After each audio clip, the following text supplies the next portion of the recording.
Hey folks, thanks for joining. We're just going to get started in a minute. I'll let a few more folks join and then we will begin. Thank you.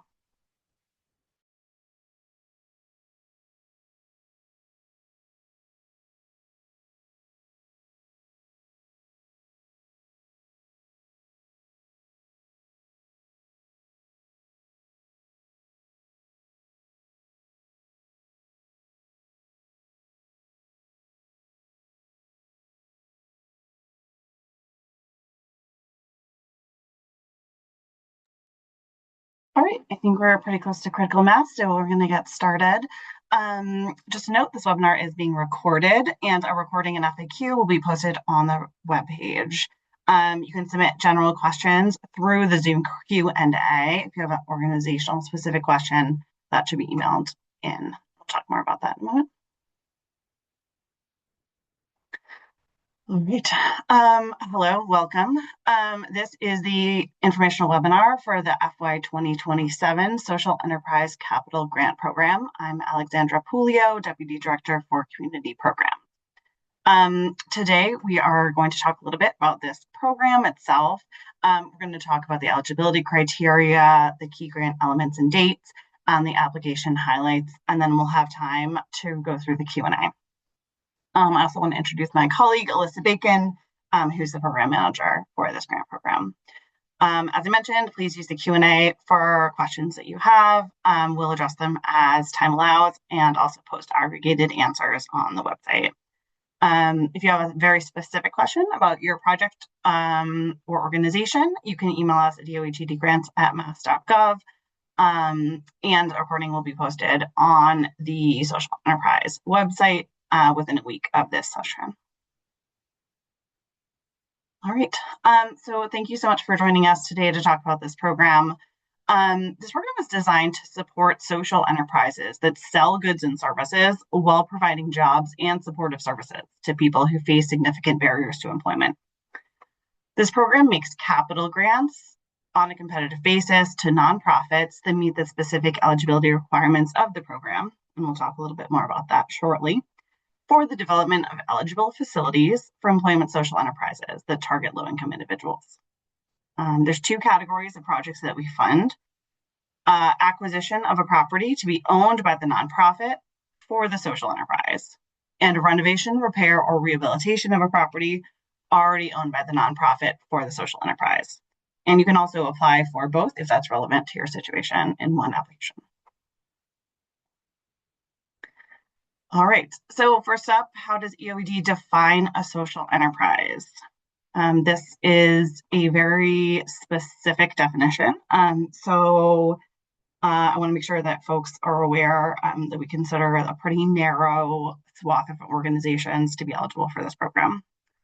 In the RFP, we define a social enterprise as a discrete or embedded business venture. So you have a business that's operated by a mission-driven nonprofit with programming focused on hiring and assisting people who face barriers to employment. So the people who are being hired and the people who are being assisted are the same people, and they are people who face barriers to employment. The organization must offer paid employment to low-income individuals, those same folks who are being hired and assisted, with priority to socially and economically disadvantaged populations who experience complex needs and barriers to employment that require intensive interventions. So I'll talk about some of the practical markers, and then we'll talk about the actual eligibility criteria from the RFP. The organization has to sell goods or services. So there has to be an exchange of money with the general public or with other organizations to sell a good or a service through the social enterprise. It has to be operated by an IRS-registered nonprofit. It has to employ people who might not otherwise be in the workforce. And it has to pay these employees at least the Massachusetts minimum wage, while also providing supportive services to the people who are working for the social enterprise. And the organization has to have been providing employment and services for at least 1 year. So specifically social enterprise employment and services for at least 1 year. To be eligible for funding, these are the technical requirements from the RFP that would need to be met. First, you would need to be a Massachusetts nonprofit organization in good standing. Secondly, have to be in possession of a report from a recent financial audit. And the organization has to conform to that definition of an employment social enterprise that I just mentioned. So selling goods and services, employing people that might not otherwise be in the workforce,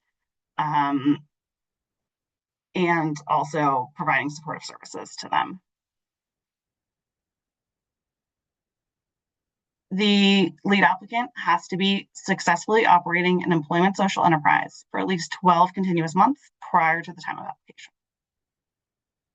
And also be the current or contracted future owner of the real estate to be purchased, repaired, rehabilitated, and or renovated. And lastly, have to be offering paid employment opportunities to at least 5 low-income individuals with priority to socially and economically disadvantaged populations who experience complex needs and barriers to employment that require intensive interventions. And this is the real last one. Paying employees and participants in the social enterprise. We tend to use employees and participants interchangeably. In the social enterprise, no less than the Massachusetts minimum hourly wage for their employment. All right, so that's kind of the organizational features that we look for. And then secondly, the legislation that created this program requires that grantees funded through this program provide all of these services that I'm about to list, and also plan to provide them for future participants. First of all, outreach to targeted populations, on-the-job training and skill development, including worksite supervision and performance coaching. Comprehensive supportive services for at least 1 year, including but not limited to case management, aimed to help overcome barriers to employment. Assistance to obtain external employment. Job retention services, which include follow-up with beneficiaries for at least 1 year, and employers to support job retention and advancement. Okay, so some important distinctions for the purposes of this grant program. These are some questions that come up a lot. Employment is foundational to the organization's mission. So the fact that the organization employs people in a social enterprise should be a key part of how they carry out their programming. Not just any organization who is a nonprofit and who employs people, even if the people they employ are members of the target population, are going to be considered social enterprises. The employees have to work for the social enterprise that is applying. They can't be employed by a third-party organization. The social enterprise, even if they can't be offering goods or services for free. So an organization that offers goods or services for free, which, while that's a worthy community service, that's different from a social enterprise that is a business and offers goods or services for sale. So things like a food pantry or an addiction recovery support group are not going to be goods or services that are provided for sale, and that would not be considered a social enterprise business. And for purposes of this program, job training without actual employment does not meet the eligibility criteria, even if the participants are paid a stipend during the training. Here are some examples of social enterprises to give you a sense of what we would consider from an organizational perspective to be an employment social enterprise. A nonprofit employs returning citizens, people who have recently been released from incarceration, in a catering business that teaches culinary job skills and certifications, while also providing job coaching, counseling, housing support, and case management, among other services. A nonprofit employs people with developmental disabilities in a retail setting that teaches retail skills and management, while also providing supervision, case management, and support for independent living, among other services. All right, so here's some key information about this year's RFP. The RFP opened last week. We are here on April 9th, 2026 in an information session about this grant. The deadline is May 5th at 11:59 p.m. I do want to really emphasize here that at that moment, the application will cease to exist. So if you wait until that moment and you don't submit it on time, it will not be possible to submit it after that. So I really, really encourage you to not wait until the last minute, because if you run into a minor technical glitch, that could be the difference between you submitting an application and not. I also want to make clear that technical assistance is available on the day of the deadline from EOED, but only until 4 p.m. So that's another great reason to try to get your application done earlier that day, because we will be available to help you troubleshoot, but only until 4 p.m. So if you're encountering difficulty at 10 p.m., you will have to use the submittable help feature, which, while wonderful, might be a little bit more challenging process for you. So really encourage you to get that application in by 4 p.m. so we can make sure that it has come in. We will make notifications of award decisions and contracting. We expect that to be July 2026, and that is also when we expect the contracts to start. Okay, key elements of the RFP. The grant request amount, this is a slight change from previous years. You may request up to $250,000 for repair, renovation, or rehabilitation of a piece of real estate. And for real estate purchase, the cap has been increased from $250,000 to $500,000. So if you're purchasing real estate, that has been increased to $500,000 grant request. That doesn't mean you have to request $500,000. You can request up to that amount. We expect to make multiple awards. It really depends on what the pool looks like. I really can't say right now what we would expect that to look like, because it will depend on how many applicants we receive and the quality of the applications. That being said, last year, with a $250,000 cap, we made 5 awards, and the year before that, we made 6. So that gives you a sense of how many applicants we've been funding in past years.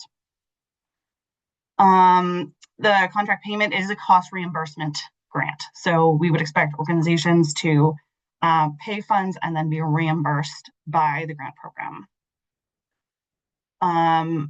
So the grant use, as I mentioned, it's reimbursement of capital costs related to the development of eligible facilities, either currently owned or to be owned and operated by and for the social enterprise. So purchasing real estate, repair, rehabilitation, or renovation of real estate owned by the social enterprise. The repair, rehabilitation, and renovation may include the purchase and installation of necessary industrial equipment. However, the equipment must be kind of secondary to the repair, rehabilitation, or renovation. You can't kind of have the tail wagging the dog where you're like, oh, I want to install equipment, and then we have minor expenses to install them. That would not meet the bar. Performance period. So we expect these contracts to be roughly from July 2026 through June 2027. That's the period when the funding would have to be spent, and the project would have to take place. Okay, review criteria. I encourage you to read the in-depth criteria that we've provided in the guidelines that are on the social enterprise page on mass.gov. At a high level, these are the sections and the point values that we assign to those, and that gives you a sense of how those point values are distributed when we're scoring these applications. Okay, application submission. So we use the submittable grant portal. It is linked on mass.gov. You can find the application there. We ask that a complete proposal packet is submitted by 11:59 p.m. on May 5th via submittable. So in there, in order to be considered a complete application, the things that we would need are you to complete the eligibility screening and the application form, upload the budget form that's completed with your organization's financial budget for the project. The most recent audited financial statement would need to be uploaded. And then you need to upload proof of current or contracted property ownership. So that is a key part of the eligibility criteria, and you would upload that into the application as well. Okay. Some technical guidance about using the submittable platform. Don't use Internet Explorer because it won't work. Make sure you're using a supported internet browser. So that's Chrome, Firefox, or Safari. You'll need to create a free submittable account or sign in with a Google or Facebook credential to access the online application. Whichever one you do, just make sure it's something that you'll remember, because if you want to go back and work on a draft, or if you want to go see your submission after it is submitted and make sure that it's all in and squared away, you'll need to remember your login.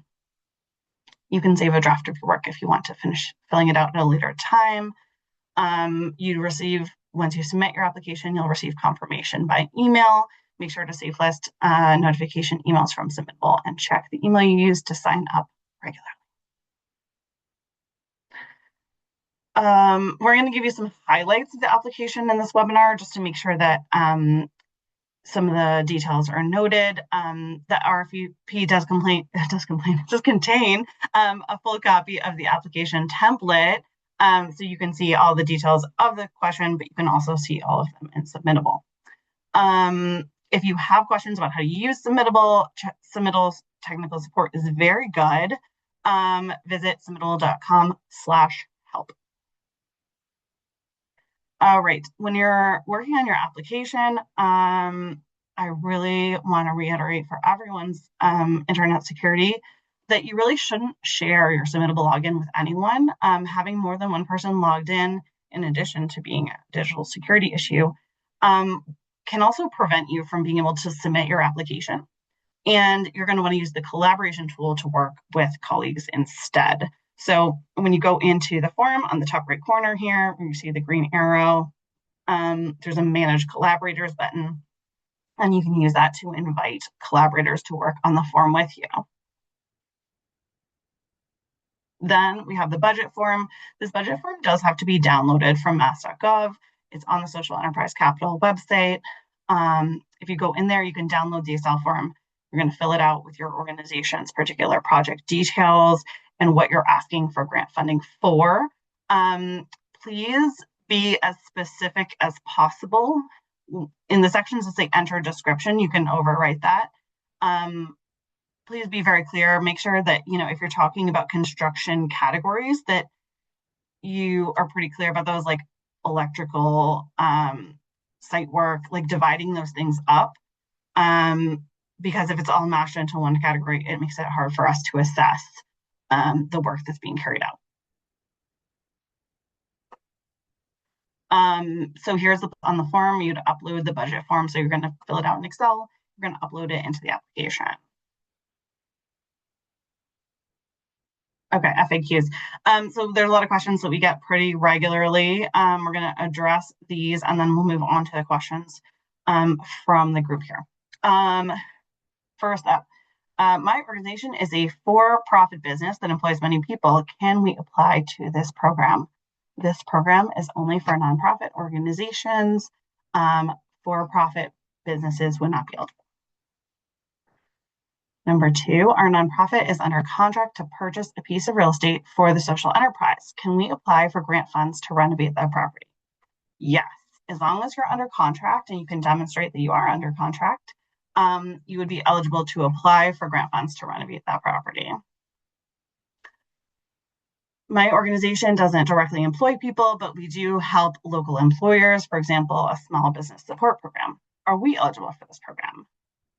This program is only funding organizations that actually employ people directly. Third-party employment is not considered a social enterprise for the purposes of this program.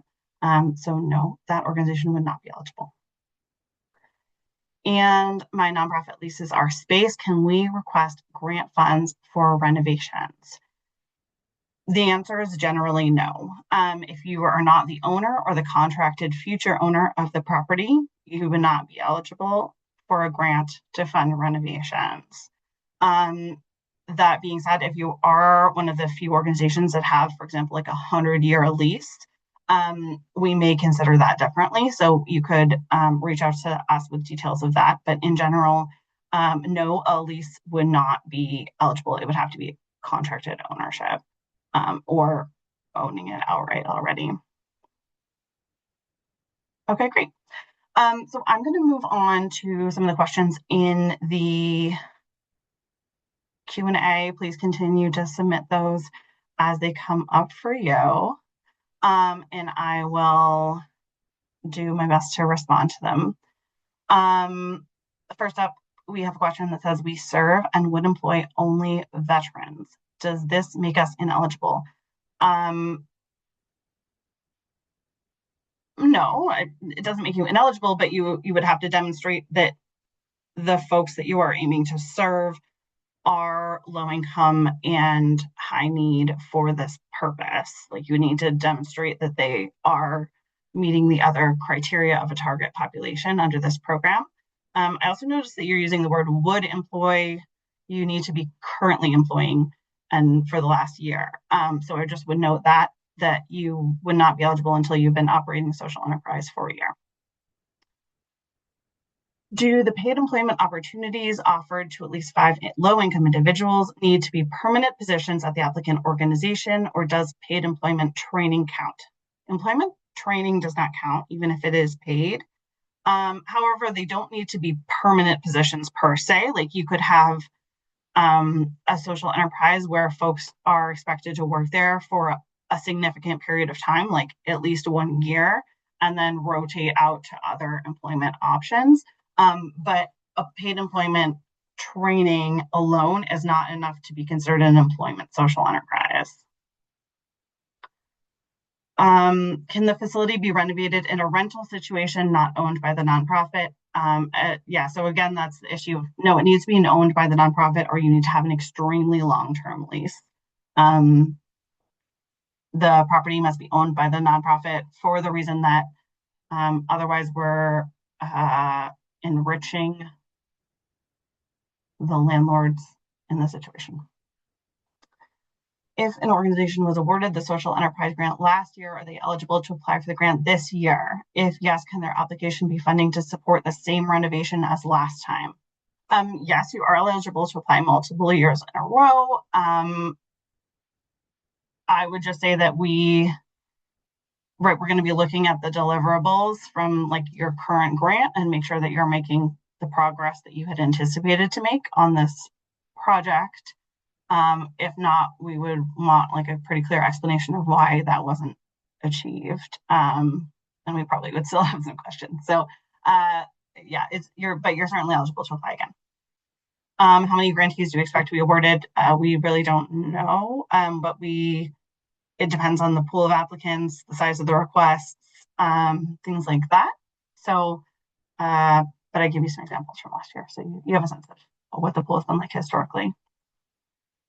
And we do reserve the option of making partial awards. I want to make that clear too. We do not exclusively make full awards for this program. So if we think that a project would be feasible as a partial award, we may do that.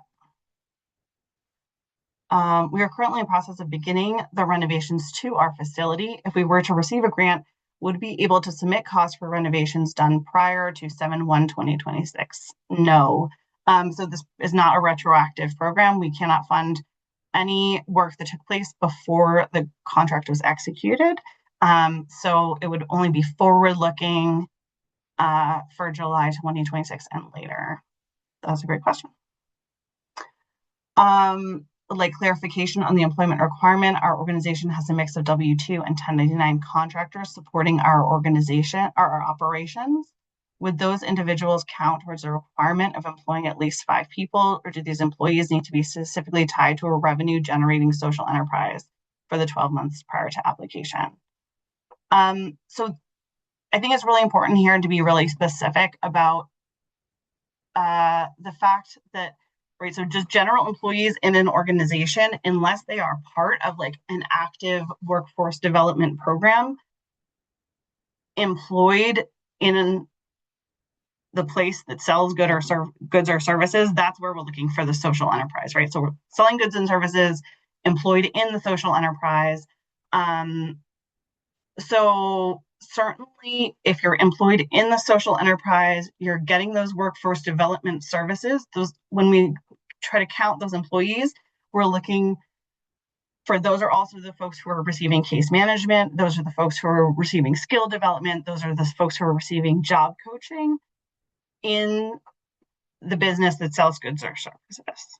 So those are the things that we're looking for when we ask for that count of a minimum of 5.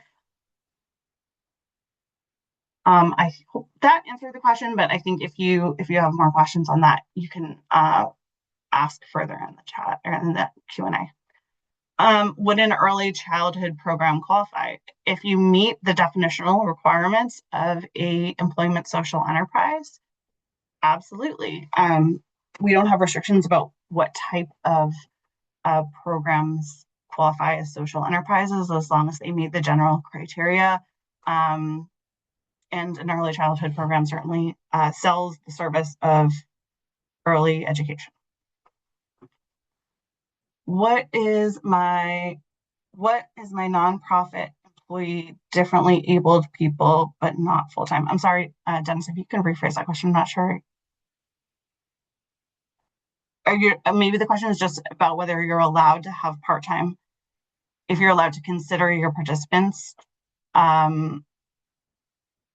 towards your minimum of 5 employee count. Are they part-time? If they're part-time, that is okay. They don't have to be full-time employees, as long as they're receiving, again, that list of services that we mentioned earlier. How many people applied last year? I think we had 12 applications last year off the top of my head. I think I want to say it was 12. Is there a minimum number of hours that an employee in the social enterprise must work? No, we don't have a minimum. I think what's important to us is seeing that the purpose of the social enterprise, that we're talking about the mission-driven aspect of the organization, that their folks are getting enough work hours and enough support hours and enough staff hours to be able to achieve those goals of simultaneously like developing their workforce skills, having sufficient employment, they have enough hands-on time in the workplace to develop their skills, and that they're receiving all those services with sufficient supervision and staffing to achieve that goal. Do I anticipate this grant being available next year? I unfortunately cannot tell the future. I wish I could. I would be able to offer a lot more information. So unfortunately, that is all things are unknown. It's hard to say at this juncture whether we know if it's going to be available next year. Okay, that brings us to the end of our questions, and I think maybe a record speed here.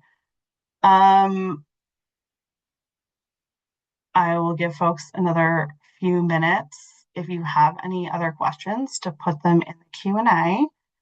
We very much appreciate your time and your interest in this program. Again, really want to reiterate, go to mass.gov, to the Social Enterprise Capital page, read the guidelines, and hopefully that you have learned a little bit more about the program here as well. So any other questions in the Q&A? Looks like someone who joined late. Yes, this is recorded. It will be posted on mass.gov within the next week. Great question. Thank you for reminding me of that prompt. All right. Thank you very much. We appreciate your time in this session. we will post an FAQ on mass.gov as well, along with the recording. So, okay, hopefully everybody's gotten their questions answered. All right. Thank you so much for being here. I will end this session, but our email is available if you do have anything else come up. And thank you so much.